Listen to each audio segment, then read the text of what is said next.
gone past the hour of 3. Good afternoon to you, and thank you for staying tuned to 92.3 Nigeria Info. I am Kalada Kurubatbo.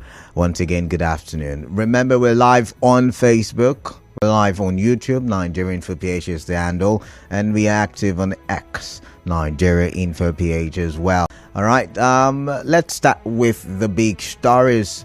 Remember, you're listening to Hard Facts. Yes, this is Hard Facts. It will run from now up until 7 p.m. Several conversations lined up for your listening pleasure. Also, news bulletins at the top of the hour up until 6. Yeah, up until 6. Various news bulletins to keep you informed, and that's how the show is structured. So without further ado, I'm just going to go straight into my big stories for today, and I'm going to start with the big story. Labour reaches agreement with federal government, calls off strike. Now, on my way, I got to find out that Labour called off the strike. Labour has called off the strike. Yesterday, there was an emergency meeting, I think, called by the SGF, the Secretary to the Government of the Federation, and that's Makume. And there was also the NSA in that meeting.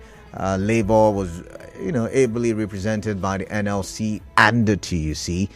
Remember yesterday, there was, a great impact as it relates to the strike action embarked upon by Labour. Labour had given the 31st of March as deadline, or rather the 31st of May, I beg your pardon, as deadline to the federal government to, one, reverse electricity tariff hike, and also to ensure that there is a substantive minimum wage on ground. However, the federal government failed to reach an agreement with Labour on both counts.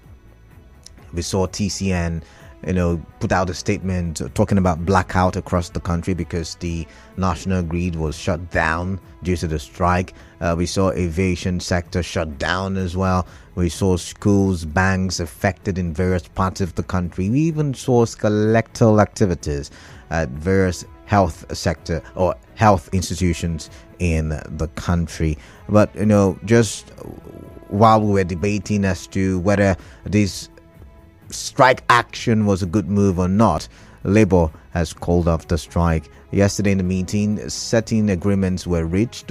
The summary of it is that Labour has agreed to the offer given by the federal government, the representatives of the federal government. Now, what we were told, I'm talking newsmen, is that the federal government has offered to give higher than 60,000 naira. Now, we don't know the exact price or the exact figure, but we have been told that Labour has been offered slightly or, just above 60,000 naira. Now, could it be 100,000 naira? We do not know. Could it be 80,000 naira?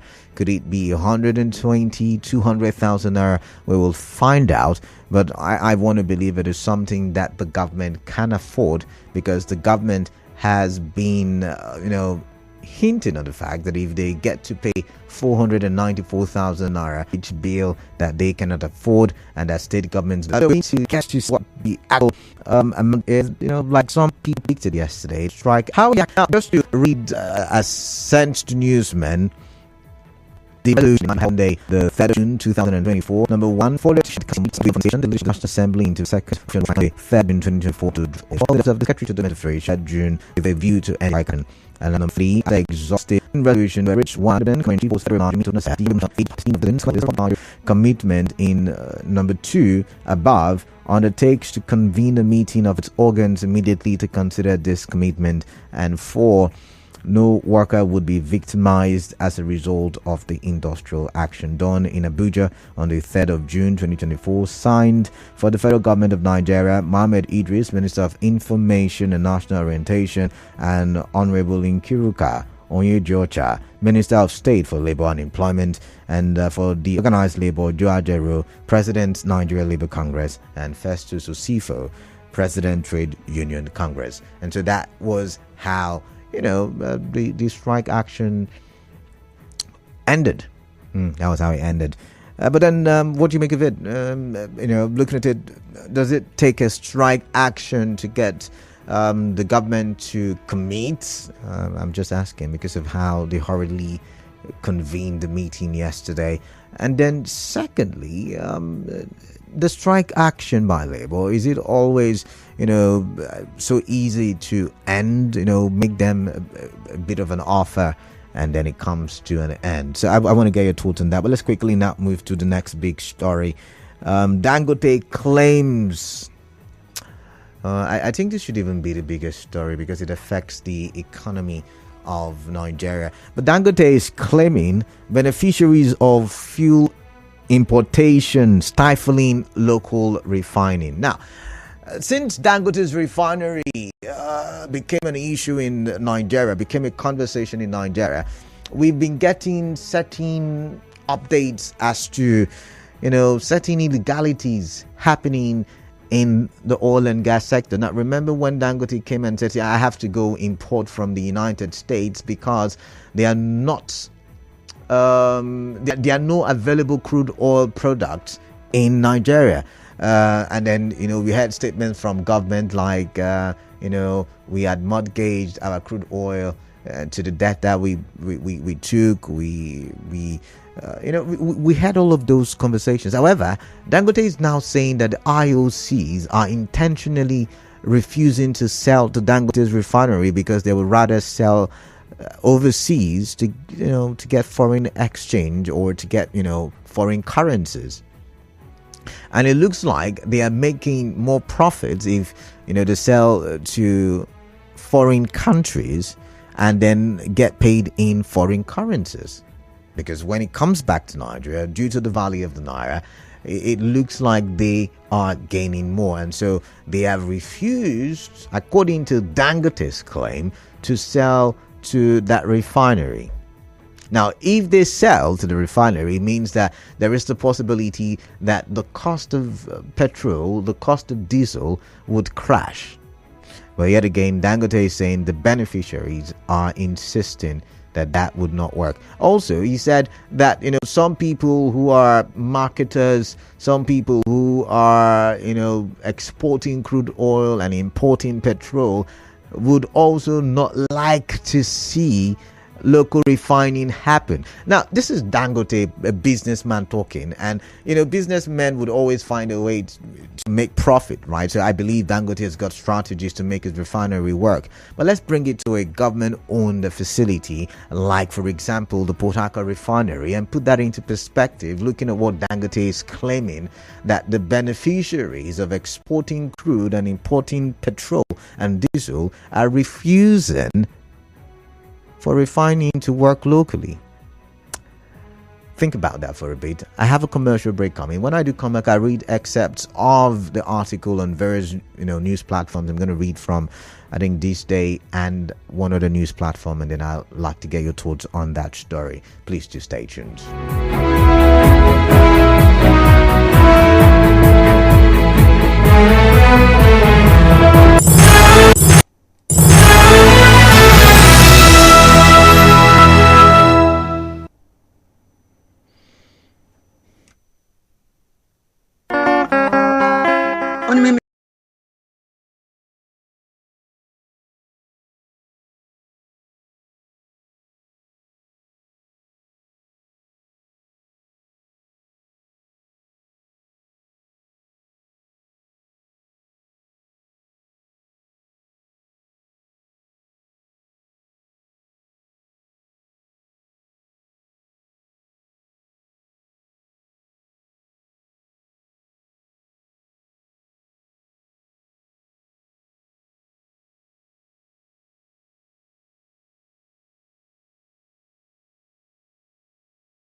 would have to run very fast. I am for foreign exchange, and they were not ready to stop.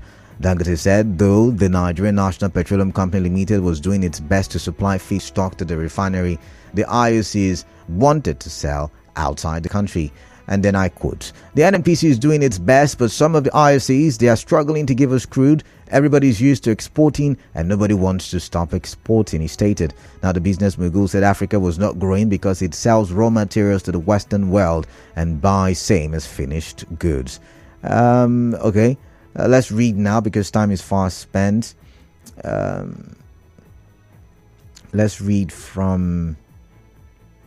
I think this day newspaper. But before I get to this day newspaper, I'm going to read one paragraph or two from the Punch, this very article I've been reading. It says almost 21 ships will no longer leave the African continent, either from Nigeria or Angola. We will be able to take those crudes and be able to refine and distribute the product. I feel very proud as an African that we have been able to demonstrate that it can be done, and we have done it. If we take all the crudes from Nigeria, it means we will take 21 million barrels per month, and that will also help in terms of reducing the CO2, that's carbon emissions, rather than ships coming all the way from Europe to bring in products, or the ships going out of Nigeria. 21 ships going out of Nigeria every month, and then you have the product coming into Nigeria. In totality, when you calculate, you are talking about 48 ships of 1 million barrels, he noted. So he's saying that 21 million ships would run out of business, or rather 48 or 480, I don't know, would run out of business if his refinery starts to work. And so think about it. Port Harcourt, Warri, Kaduna, imagine if these refineries start working, or we build another refinery. It means that these few individuals who are benefiting will no longer benefit. And so I guess that's where the politicking is. That's where the whole politics is. And that's our biggest challenge. And maybe that's why the date of resumption is always pushed further and further and further until, the world ends. I wonder when the world will end, by the way. Anyways, let's quickly touch on the next big story. I was going to read from another article, but I don't know if I've got the time. But let's quickly touch, or should I just read it once and for all? Let's see now. Africa's richest person and chairman of the... I think it's the same, but yeah, it's the same. So I'm just going to skip it and go to my next big story. And my next big story is about the governance in Rivers State. The governor, Siminalayi Fubara, His Excellency, promising to do more than building bridges and flyovers. A lot of you have said, oh, it's not about brick and mortar. We want human capital development. And he has said he will focus on human capital development. He wants to be remembered way beyond all of that. And he also said that his government would not focus on completing the monorail. Important, yes, but it's supposed to be a public-private partnership, a PPP. And right now, if there are investors, fine. But if there are no investors, it's not a priority for him. And he may likely not focus on that because that is capital intensive. So let's take a listen to the governor. He was speaking with, I think, Guild of Editors. Yeah, Editors Guild. Let's take a listen. Yeah. Great projects that was initiated by that administration. But I think they didn't do proper study before venturing into it.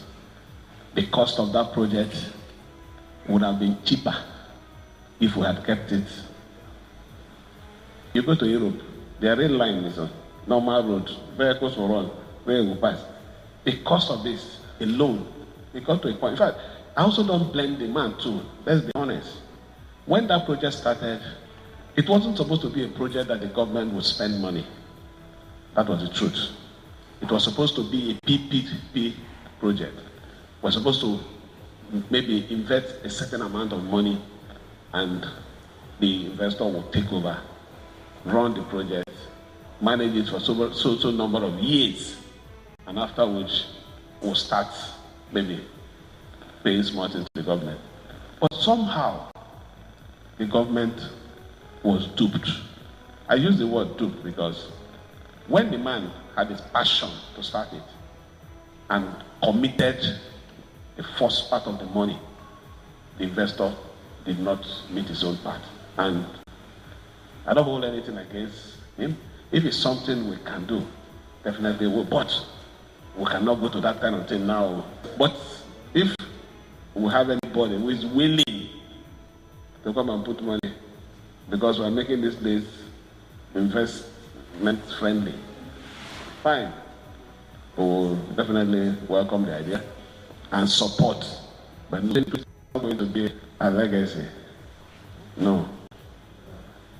We want to go beyond bridges. I won't limit my legacy to only Trans-Calabari Road, the Ring Road, Port Harcourt, the Ekiri Road. No. I want to develop human capacity. We, this administration, is the one that commenced the Ring Road project that is costing the state 199 billion, excluding compensation. All right, you had the governor there. They started the original I got it today, right? Trans-Calabari Road. All right, it's time for me to open the phone line. It's time for me to get your views on the issues under review. Let's get talking. By the way, do you think the monorail should be a completed project? We can see rail lines completed, monorail lines completed. You know, in Lagos, we've seen it completed in Abuja, the FCT. Should we also follow suit? You know, these are some of the conversations that, I mean, shouldn't it be government's duty to find investors who would come, you know, throwing money into that project? I wonder. But I'm going to open the phone lines for real this time. 0817-923-0002, 0817-923-0003, 0817-923-0007. WhatsApp number 0809-030-6416. 0817-923-0002, 0817-923-0003, 0817-923-0007. Clement says 61,000 is above 60,000 minimum wage, and he has a point. It reminds me of Arsene Wenger. I think was trying to buy, was it Suarez? And you know, they said his buyout clause was somewhere around, you know, I can't remember the figure, and you know, you just added 0 points to the buyout clause. I get your point, Clemens. I get your point there. But this one says, can you kindly clarify if the strike is suspended or called off? I believe there are two different things, from JD in London. Now, what I have seen on Daily Trust newspaper is that the strike was where is it now? Just to confirm. Okay, it says Labour suspends a nationwide strike. Now it says the organized Labour comprising Nigeria Labour Congress and suspended the nationwide strike for 1 week. Oh, okay, you're right. Suspension, you're right. But let's see. This one says the statement of Dangote may be correct, following that the possibility of our refinery working, they say, may not be there. Those in the helm of affairs do not care about our feelings, and it is only a clueless government that could watch such to keep happening. We are a conquered people, you said. Very disheartening, I must say. Nicholas Erasmus, you know my reactions to that. Zion from GRA. Zion, welcome. What is on your mind? I'd like to hear from you. Thank you very much. Ever since this issue of modular refinery was introduced to the lexicon of the Niger Delta people, tears roll off my eyes. And I saw how they were celebrating. I said, these people don't know what they are saying, what they're even celebrating. My brother, as long as Mele Kyari is still in charge of NNPCL, you will never see or hear anything of refined product. It's not integrity. Mele Kyari from that office. Let him investigate him, make the publications of your finding. They should do that. Are you aware in the Niger Delta region are begging for crude to be refined and they did not give it to them? The same people asked to see Mr. President to discuss how they can scale their production. They block them not to see the president. Who is the one blocking these people? What is the activity? What is the relationship between NNPCL, a private liability company, still managing our petroleum industry? And what was the reason why it was unbundled from NNPC, the Petroleum Corporation in charge of Nigeria? What is the problem? Are you aware today that even the minister of the petroleum industry or petroleum now is like an errand boy? Look at the comment he made recently that the Kaduna refinery was not meant to refine Nigerian crude. Are you aware? Now look at what they are doing to Dangote, the almighty Dangote refinery, singing praises to. They have even blocked him. Not they won't get but not the NNPCL. He did not say the NNPCL blocks him. He said the IOCs. Let's get that straight now, please. He said the IOC. Who is in charge? Those IOC now sell their crude on independence.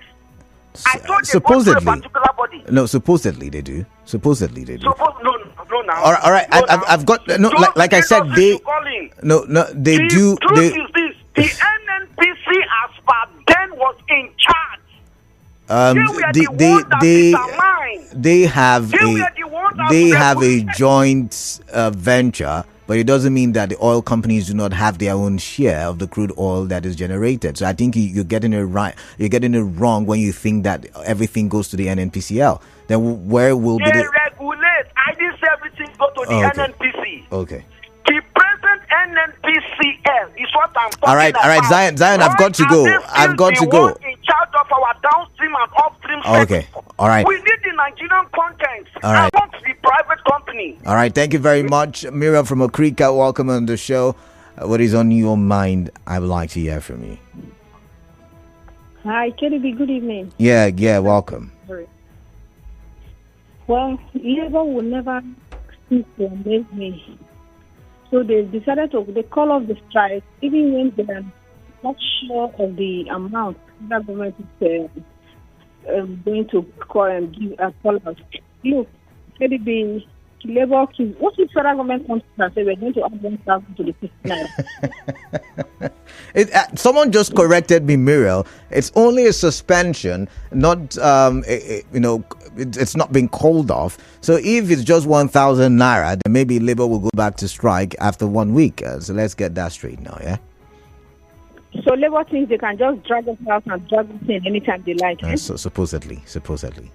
Honestly, they never seem to disappoint me. All right. For our petrol system, KDB, you see that the cabals that are in charge of this petrol system, they are the cabals that are the ones that are in the aim of affairs. So how do we control this? Who will call them? Who talks to them? Who controls them? They control the system, they control the government. So it's as if we are in a hopeless situation. As for my governor, honestly, the monorail, for me, it will cost this government billions if they want to bring down that monorail. So I don't know. But don't you think it will ease transportation as well? I mean, for as many of you who are clamoring for better transport systems in River State, the monorail could help. I'm just saying. KDB, honestly, this monorail is one of the worst projects that this government, River State government undertook. Do you know the monorail, the extent to which it will go, the buildings, the companies, they will break it down before it gets to that place? It is unimaginable. So I think, why would they imagine it? The kind of compensations, the houses you bring down just to achieve this. It's just, I think, it's insane, honestly. So I think if you just leave that one, let's just be looking at it and be smiling. Maybe it may beautify that place a bit, makes us have a feel of wonder more. Just be feeling it and be passion. That's all. All right. Thank you very much, Muriel. I've got Clinton from Bori standing by. Oh my, I think I'm having issues here. All right, Clinton, welcome. Clinton from Bori, welcome. What is on your mind? I'd like to hear from me. Good afternoon. Yeah, good afternoon to you. I think Labour should take them seriously. Mm. For me, I've been saying this. Their demands are mistaken. Okay. Their demands have been selfish. Mm. Yes, Labour is a body saddled with the responsibility of promoting and protecting the interests of Nigerian workers. So, yes, they can do that. But also, Kalada, do you know that only about 10 to 15% of the Nigerian population are civil servants? Now, if you're making demands for them, good and fine. But what is the sustainability plan of this your demand? You said you needed 650,000 naira. Nigeria said it was too much. Okay. Federal government proposed 60,000. You did not agree. Why are you agreeing to 60,000 above without a figure? And you're suspending strike for 1 week. So that means you can wake up at any time and embark on industrial actions that have so much effect on Nigerian workers or Nigerian population. So I think Labour they are not asking the right question, Canada. What happens when Labour demanded the federal government to fix all our refineries? Can that be done? Can Labour ask the federal government to bring down electricity tariff so that everybody can get 24 hours power supply? All right. I think these things will help to boost the economy of the country as well as lower the price of things in the market. All right, then. So Labour should stop playing with Nigerians. Then on the issue raised by Dangote, I think there are elements of truth in what he's saying. Why is it that our refineries are not working? Our local refineries are not working. So I think the president, being a very strong man, should make demands from these IOCs, ensure that these crude are sold to local refineries so that it can be refined and sold to Nigerians at a very, very subsidized rate. All right. Thank you very much. All right, thank you very much, Clinton. Oh, the phone lines are. I think we are having network issues. But let's look at what we have on Facebook. Ijoma Lillian says, Governor Fubara promises to do more. It's a welcome development. It should please clear gratuity. These people are going through a lot. How can someone retire for over 8 years? Now, nothing. It should please look into that. And you said, good evening, it's afternoon, I guess. Newton Ikira, the big story is Labour reaches agreement with federal government calls of strike. How many times will the NLC pull the wool over the eyes of Nigerian workers? All these stress for 60,000 naira, from 400,000 to 60,000 naira. The fire next time. But Newton Ikira, it's not 60,000 naira, they said higher than 60,000 naira. So it could be 65, it could be 61, it could be 70, 80, 90, 100, 200, or maybe even 350. All of those are higher than 60,000. And then you went ahead to say Dangote claims beneficiaries of fuel importation, stifling local refining. One of the troublers of Nigeria identified. Make I see where on I go carry all this money go.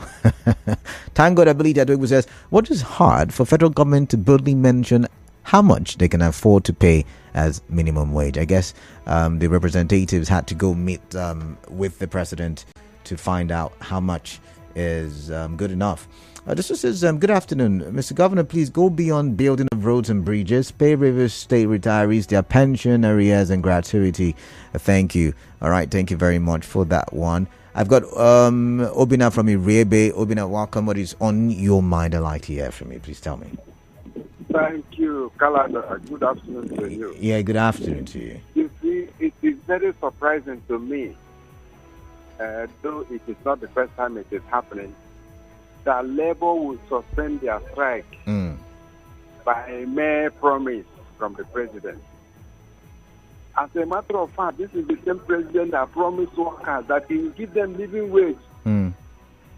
Now, it has shown that the living wage is 55 or 60,000 naira. I think we are deceiving ourselves in this country. Our leaders are deceiving us. Both those in government, those in the union, and everywhere, even those in the community, they are deceiving themselves. It is very worrisome. This is not the first time the president has promised to show commitment. At the end of the day, no commitment at all. On the issue of the monorail, I think one of the things that failed the last government of EM is his inability to complete that monorail. The world is evolving and technology is also evolving. Most of transportation has changed. go everywhere in the world, monorail or rail transportation system is one of the easiest and most affordable ways to move around. All right. So I am thinking that this current administration should do their best without wasting time to complete that monorail.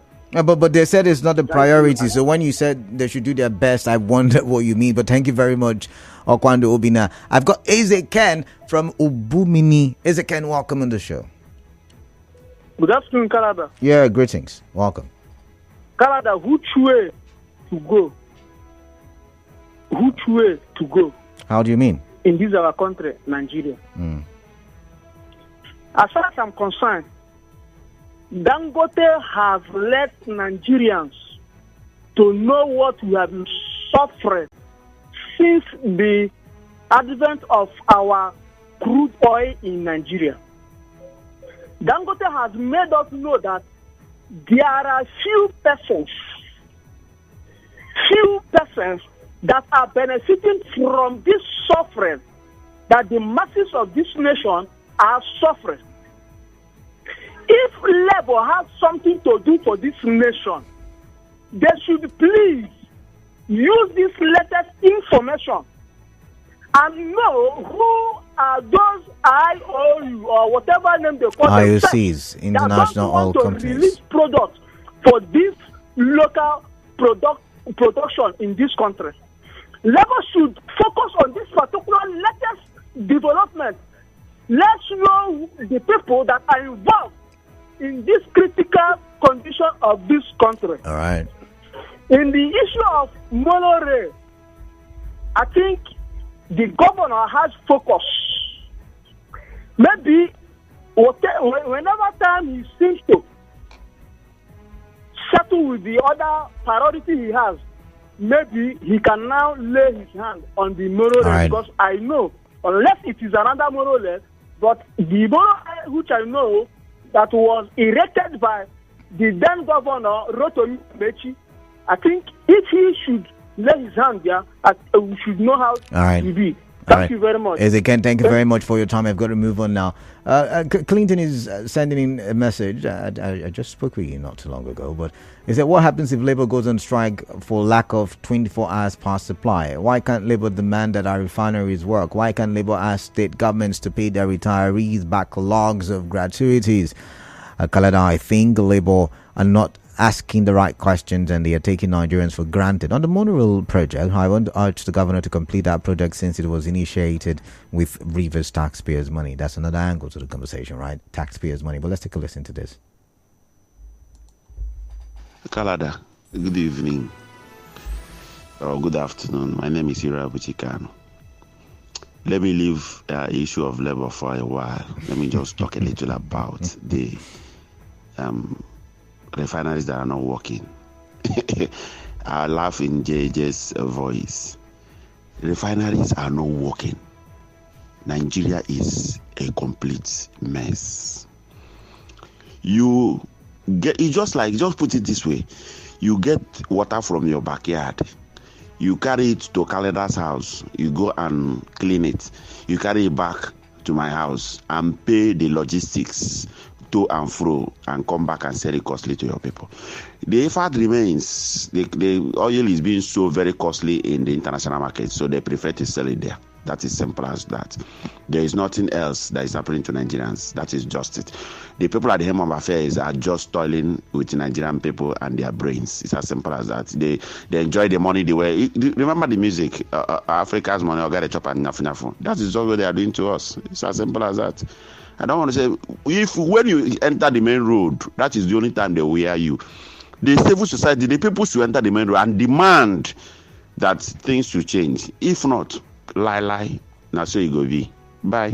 All right. Now, when you talked about logistics, it just reminded me of one of the news headlines I should have brought your way, still on the petrol issue.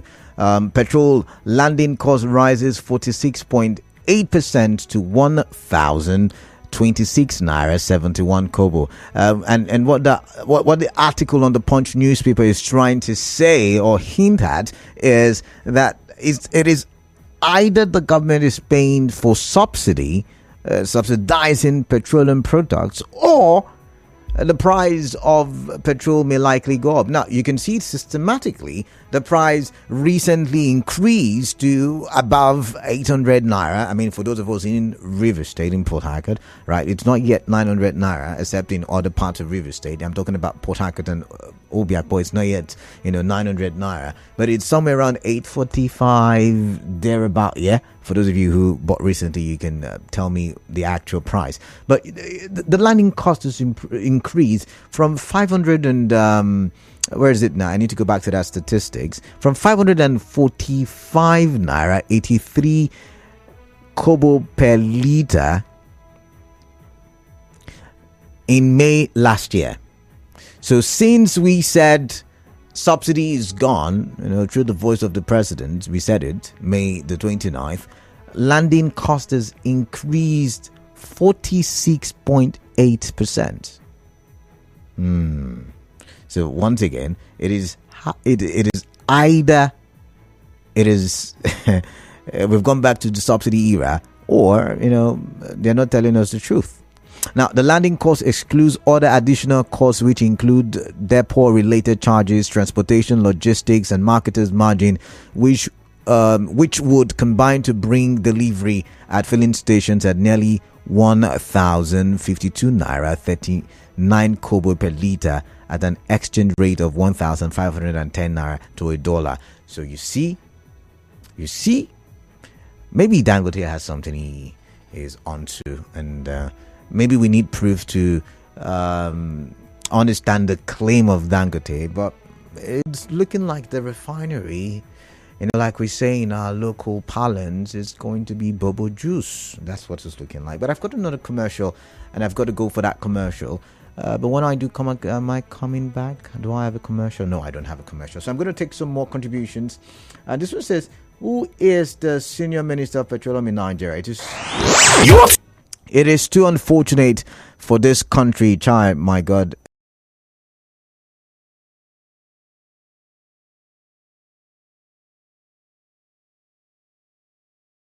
So if you're sending in a voice note, do well to make it short. I'm seeing someone's voice note as much as 3 minutes. I'm not sure I have that time to play it.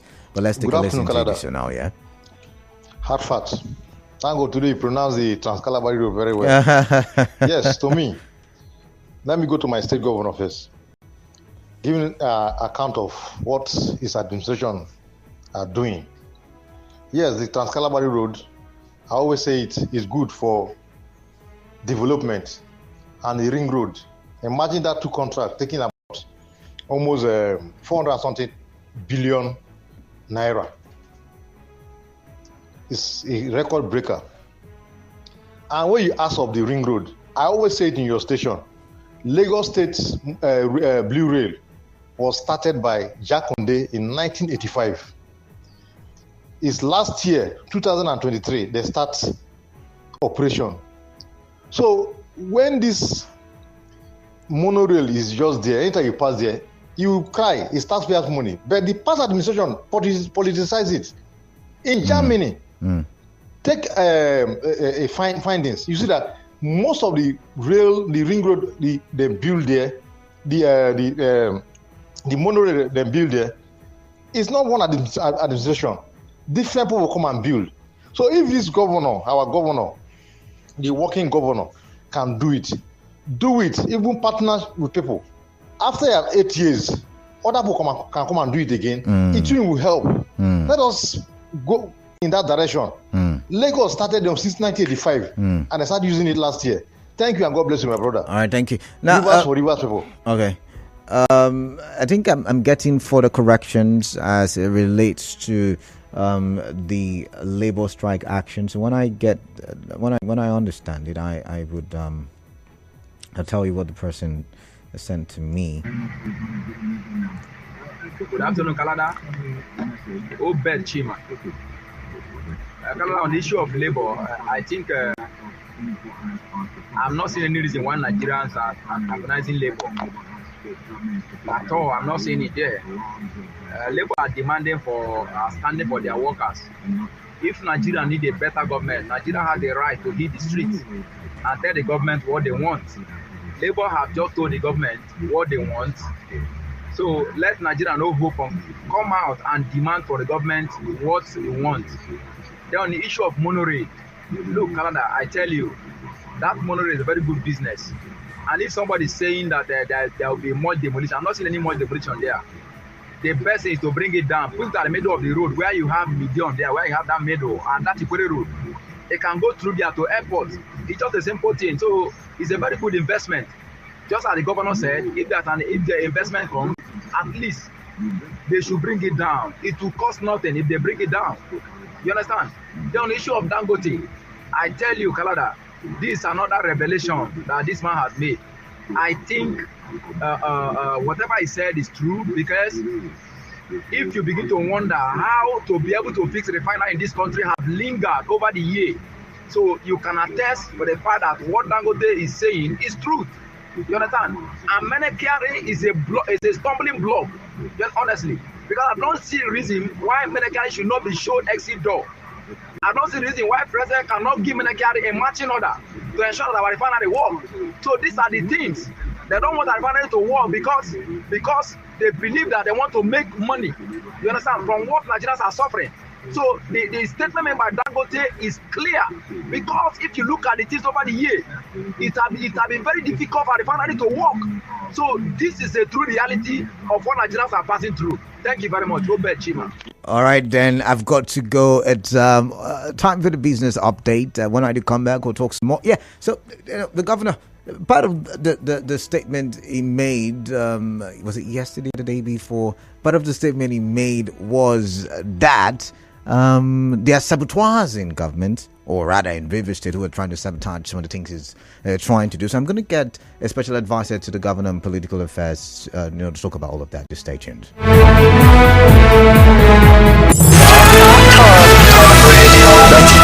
Talk Radio. Number one, talk.